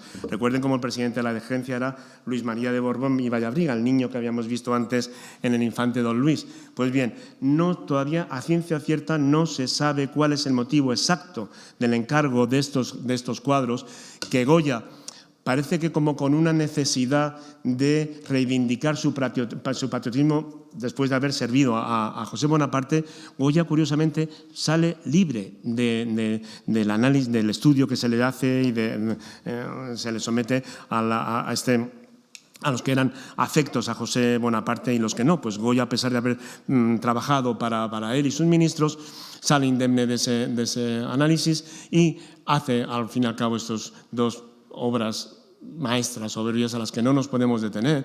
Simplemente la brutalidad absoluta de unos y de otros, que es lo que Goya quiere subrayar aquí, pero recordarán que estos cuadros, este cuadro en concreto, tenía unos rotos, hasta hace muy poco tiempo, y eso muchos de ustedes lo habrán visto, a lo mejor no se han dado cuenta, pero hasta hace muy pocos años estos cuadros tenían esos rotos. ¿Por qué? Porque se habían convertido en símbolos de la violencia de la guerra, de forma que el Prado los había querido mantener estos rotos que sucedieron cuando los cuadros se tuvieron que marchar a Ginebra durante la Guerra Civil, en un cajón, en un camión, y pasando por Figueras, dio el camión con un balcón.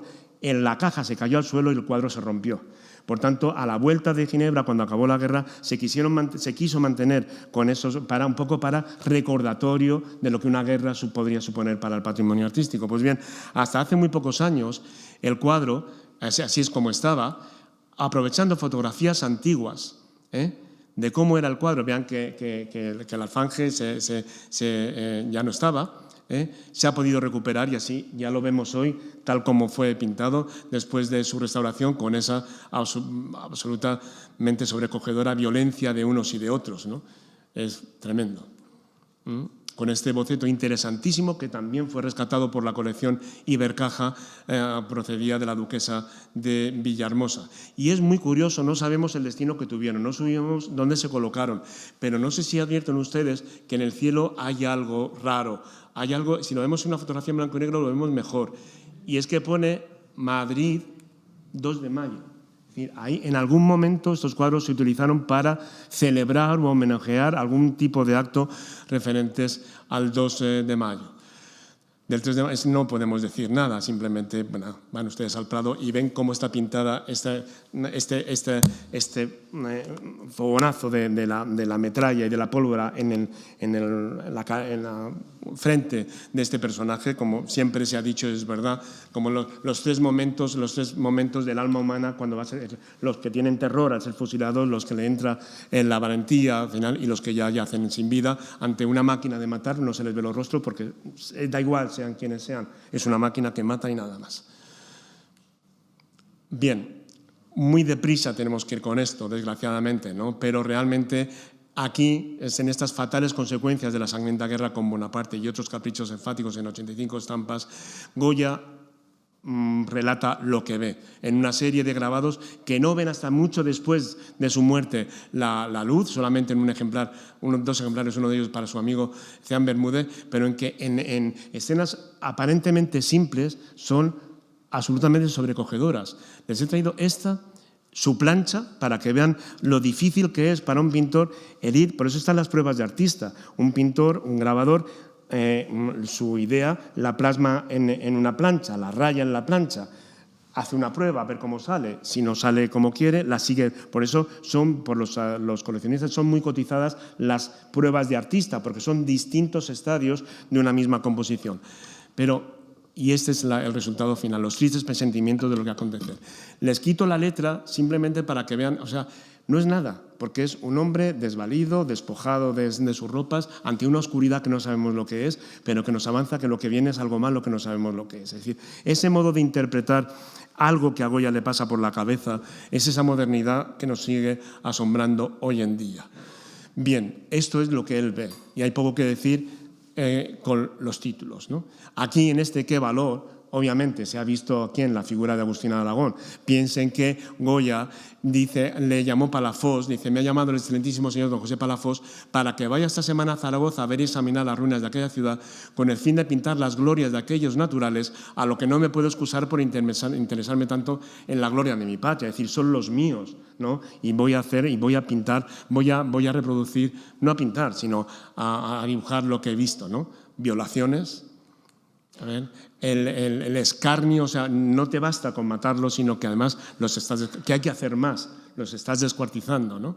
O empalar a un muerto es decir, es de una crueldad tan extrema, pero junto a eso al final murió la verdad. Es decir, esto Goya lo está haciendo ya una vez acabada la guerra, una vez que ha llegado Fernando VII y una vez que vuelve el absolutismo más atroz después de esa esperanza del rey constitucional y ha muerto la verdad, pero es que ha muerto la verdad, se regocijan de que haya muerto la verdad el clero y otros personajes que están detrás.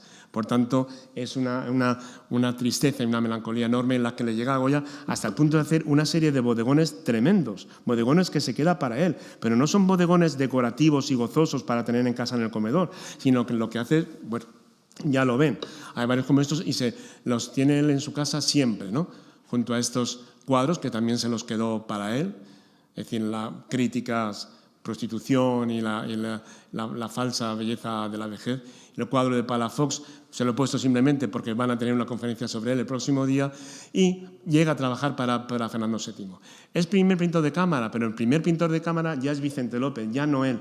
Ya a Fernando VII no le gusta cómo le pinta Goya, porque sí, al principio, cuando Santander encarga este retrato, le pinta como un joven, es decir, un joven afable, que además le pinta con la alegoría de España, con el león de la monarquía española rompiendo las cadenas del tirano, pero así empieza, pero inmediatamente cuando Goya conoce al rey, le pinta así.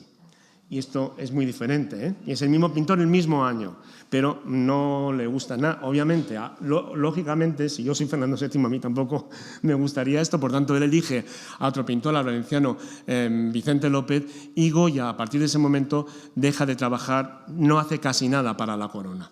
Él siempre se autorreivindica como aragonés, se ve muy mal en la firma de este cuadro del Prado, pero firma así, Francisco de Goya aragonés, por él mismo, y es este momento cuando empieza, en todos estos años, a hacer esos dibujos para él. Son reflexiones íntimas, privadas, de algo que no se va a publicar nunca, que se va a quedar en sus carpetas.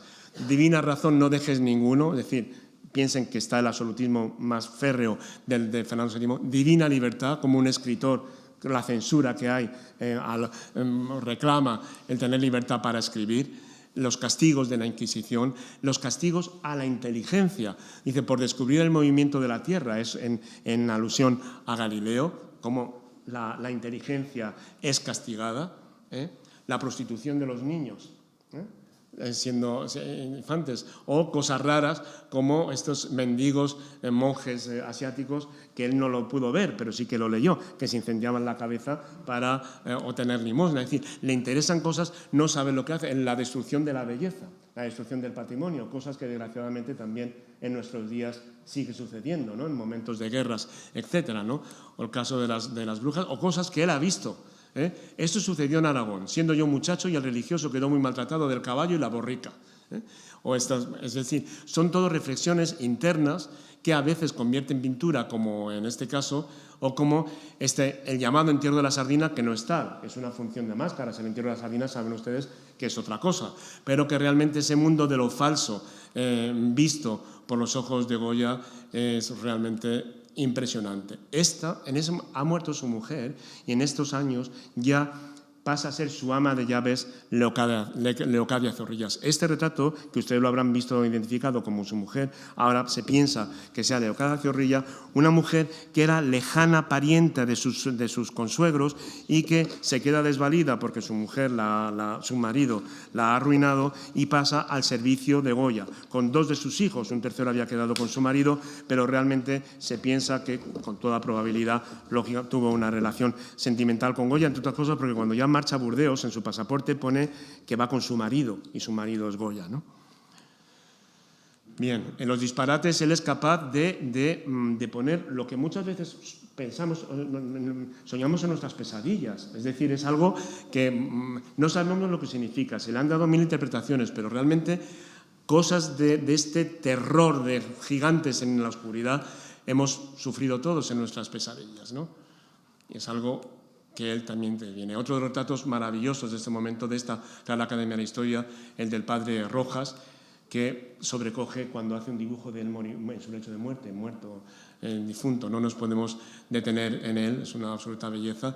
Y en su serie de la tauromaquia, una serie muy, muy extraña, porque con mucha probabilidad, aunque está hecha después, debió pensarla en principio como ilustración a la carta histórica del origen de las fiestas de los toros que hizo Moratín. ¿Por qué? Porque lo que representa no son solo faenas de toros contemporáneas, sino las costumbres de los moros establecidos en España, prescindiendo de las supersticiones de su Alcorán, es decir, del Corán, adoptaron esta caza y arte y lancean un toro en el campo.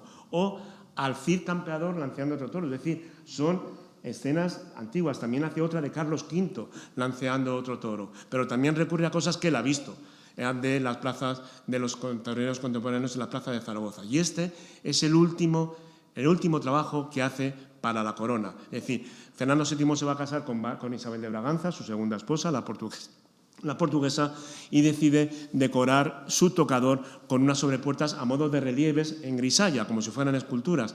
Hace esta sobrecogedora grisalla, pero fíjense cómo está pintado. Está pintado con nada y de una manera absolutamente moderna y abstracta. Como les digo, es el último trabajo que hace para ellos, aunque él se sigue reivindicando cuando firma, como en esta Santa Justa y Rufina, Francisco de Goya, César Augustano, o sea, aragonés, y primer pintor de cámara del rey. Recuerden lo que les decíamos de esas cabezas que asomaban por detrás en esta soberbia comunión de San José de Calasanz. Ya no está el cuadro en la iglesia de San Antón, que ahora regenta el Padre Ángel, saben, en la calle Hortaleza, ha estado hasta hace bien poco, y realmente era impresionante ver esa proyección de la perspectiva de la propia capilla. Es impresionante cómo reduce el color Goya a grises y negros, y esas cabezas que aparecen detrás de los escolapios, por un lado, y de los niños que están acogidos a las escuelas pías. Una vez más, Goya se pone enfermo en el año 20, no se sabe si de tifus o del llamado tabardillo, que se llamaba entonces, sí, pinta este cuadro de agradecimiento a su médico como un esvoto. Recuerden cómo las iglesias, cuando alguien se cura, pues era como costumbre, un cuadro, reproducir como a modo de esvoto el suceso como agradecimiento a esa curación, también con esas cabezas por detrás, cabezas inquietantes, y Goya agradecido a su amigo Arrieta por el acierto y esmero que le salvó la vida de su aguda y peligrosa enfermedad, padecida a los 73 años. A partir de entonces él se obsesiona mucho con su edad. No quieren saber nada de él, no pinta para palacio, ya no trabaja para el rey. Él se quiere quitar de vivir en la corte y se compra esta casa, esta quinta, la llamada Quinta del Sordo, Quinta de Goya, como está en los planos. Es muy, en esta maravillosa maqueta de Madrid, muy ilustrativo donde está. Está fuera, está allende, está fuera de los arrabales, al otro lado del río. Y es aquí donde, en la intimidad de su casa, él pinta para sí mismo, las cosas que le pasan por la cabeza. No sabemos qué interpretación concreta tienen estas pinturas. Sí sabemos que están muy maltratadas, en que realmente esto es una verdadera pesadilla. Qué diferente de la romería de San Isidro que habíamos visto en el cartón para tapiz, ¿no? De estas figuras sobrecogedoras y absolutamente inquietantes. Pinturas que, como saben, fueron muy maltratadas porque son pinturas murales que fueron arrancadas de la pared, y al arrancarse, obviamente, se fragmentaron, se deterioraron algunas. Fíjense ustedes aquí alguna de ellas, como aquí le falta un trozo y le falta todo este trozo. Fueron pinturas muy maltratadas, y que cuando vemos las pinturas, las fotografías originales que se hicieron antes de arrancar las pinturas del muro, también eran pinturas con sus marcos. Recuerdan lo que habíamos visto en el Aula Dei, también enmarcadas. Pero es que tantas vueltas que los pintores surrealistas, Antonio Saura y compañía, han dado a la interpretación del perro semihundido, que pudiera ser, lo que pudiera trascender, tal, pero realmente el perro semihundido lo que miraba eran unos pajaritos. Esa es la mirada del perro semihundido. Como por otra parte, el duelo a garrotazos, que si están hundidas en la tierra, tal, no, las piernas llegaban hasta abajo. Es decir, las pinturas negras que vemos hoy no son tal como las pintó Goya. En el caso del impresionante Saturno, mira a su hijo, por supuesto está todo pintado por él, pero subyace debajo, la primera pintura era un bailarín. ¿Lo ven? Una persona bailando, la cabeza, los brazos y las dos piernas. Es decir, hubo una primera intención de estas pinturas murales con otra intención distinta de las que vemos ahora. Por supuesto pintadas por Goya, pero de manera distinta. La Leocadia encima de una tumba, reflexionando sobre tal, pero realmente estaba encima de una chimenea fingida. Es decir, hay que tener mucha cautela a la hora de interpretar las pinturas negras. Los últimos años en Burdeos, él deja su finca, su quinta a su nieto, ni siquiera a su hijo, a su nieto, y él se marcha a Burdeos en un autoexilio. Sí es un exilio, pero voluntario, nunca se le persiguió. Se marchó porque aquí no tenía nada que hacer y estaba absolutamente incómodo, ¿no? Es curioso cómo Moratín dice, Goya, cuando iba a Burdeos, con sus 79 Pascuas floridas y sus alifafes, no sabe lo que le espera ni lo que quiere. Es que tiene muchos años ya. Le gusta la ciudad, el campo, el clima, los comestibles, la independencia, la tranquilidad de que disfruta. Desde que está aquí no ha tenido ninguno de los males que le incomodaban allá, en Madrid. Y sin embargo, a veces se le pone en la cabeza que en Madrid tienen mucho que hacer y si le dejaran, se pondrían camino sobre una mula zaina con su montera y sus alforjas. Es decir, es un hombre inquieto. Le siguen interesando cosas, le siguen interesando nuevas técnicas. Sigue dibujando, pero igual que sigue dibujando pesadillas, se queda fascinado por los inventos que ve en París y en Francia. Cosas que aquí no había visto. O sea, los patines de ruedas aquí en España no se veían. Estaban los patines de cuchilla, pero los de ruedas no se estilaban aquí en España. Tampoco estaban las sillas de ruedas como las conocemos ahora, en que dice, mendigos que se llevan solos en Burdeos. Eso para él era una cosa absolutamente impensable. O yo lo he visto en París como un mendigo, a un paralítico tirado por un perro, o las vendedoras de placeres, o el transporte a cuestas de personas dentro de una cabina, ¿no? Él todo eso le llama muchísimo la atención. Se interesa por técnicas nuevas como estas miniaturas sobre marfil, de las que hace muchísimas, y sobre todo por el arte de la litografía. Fíjense, para un dibujante tan bueno que ha tenido que grabar al aguafuerte, es decir, rascando una lámina de metal, y que eso es muy complicado. La litografía lo que supone es dibujar con un lápiz láser, dibujar como si estuvieras dibujando, y ese mismo dibujo es el que luego se traduce en el grabado final. Eso para él es un descubrimiento, y es entonces cuando aparecen sus toros de Burdeos, en que hace muy pocas estampas y hace simplemente 100 ejemplares, por eso son tan cotizados, y pinta a sus amigos de ese momento, financieros, mercantiles, etcétera, y que él insiste en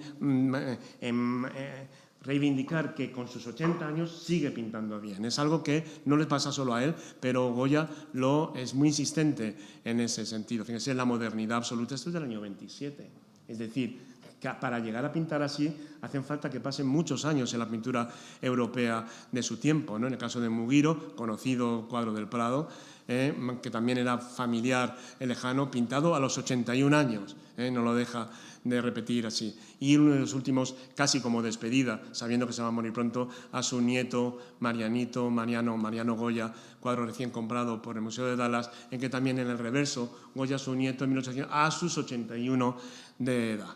Un cuadro absolutamente moderno. Este último dibujo de Aún aprendo, cómo sigue con inquietudes, y que realmente es tremendo. Ya con esto acabamos de verdad en lo que escribe Leocadia Zorrilla a Moratín en los últimos momentos de Goya, ¿no? Almorzamos juntos, le hizo mal el almuerzo. El día 2 de sus días, su cumpleaños, amaneció a las 5 sin habla, que recordó la hora y se le paralizó el lado. Aquí he estado 13 días, conocía a todos. Hasta 3 horas antes de morir veía la mano, pero como al helado. Quiso hacer testamento, decía, en nuestro favor, y respondió su nuera que ya lo tenía hecho. Es decir, el hijo y la nuera de Goya llegan cuando se va a morir, por si acaso pasa algo con el testamento y le va a dejar. Es que es como la vida misma, como hoy en día, ¿no? Y fíjense que Leocadia Zorrilla le dice un poco angustiada, me dice que iba a dejar en nuestro favor, y respondió su nuera que ya lo tenía hecho. No hubo un momento después seguro, por la debilidad le impedía tal. Ha estado 13 días y falleció el 15 de 16. Bástele usted que soporto mi existencia por mi pobre hija, que me encuentro en el estado de mayor abatimiento. Es decir, es muy impresionante este testimonio de lo que hace Goya. Es decir, sí que había una relación muy especial, no era solamente su ama de llaves, y que, como saben, cuando muere Goya, se le entierra en el cementerio de la Chartreuse, en París, junto con su consuegro. Es decir, sus restos estaban juntos en la misma nicho que con su suegro en este monumento. Y allá la última peripecia de Goya es como lo que pasa con sus restos. Es después, se exhuman una primera vez en 1888, una segunda en 1899, en que vienen a Madrid ya a la cripta de la Colegiata de San Isidro, en 1900 al Panteón de Hombres Ilustres de la Sacramental de San Isidro, y en 1919 se le entierran por fin en San Antonio de la Florida, lo que se creen sus restos, porque sus restos están mezclados, aparte de la historia de la cabeza, que no lo podemos contar hoy, pero que están mezclados con los de su consuegro. Pero no vamos a acabar con San Antonio de la Florida, vamos a acabar en su tierra natal, porque lo que poca gente sabe es que ese cenotafio original del cementerio de la Chartreuse, donde se enterró a Goya, en el año 1927 fue regalado por la ciudad de Burdeos a la ciudad de Zaragoza, en homenaje al 1928, que iba a ser el primer centenario de la muerte de Goya. Por tanto, cuando vayan a Zaragoza y paseen por la Plaza del Pilar, podrán ver el mausoleo, el cenotafio original en el que fue enterrado Goya.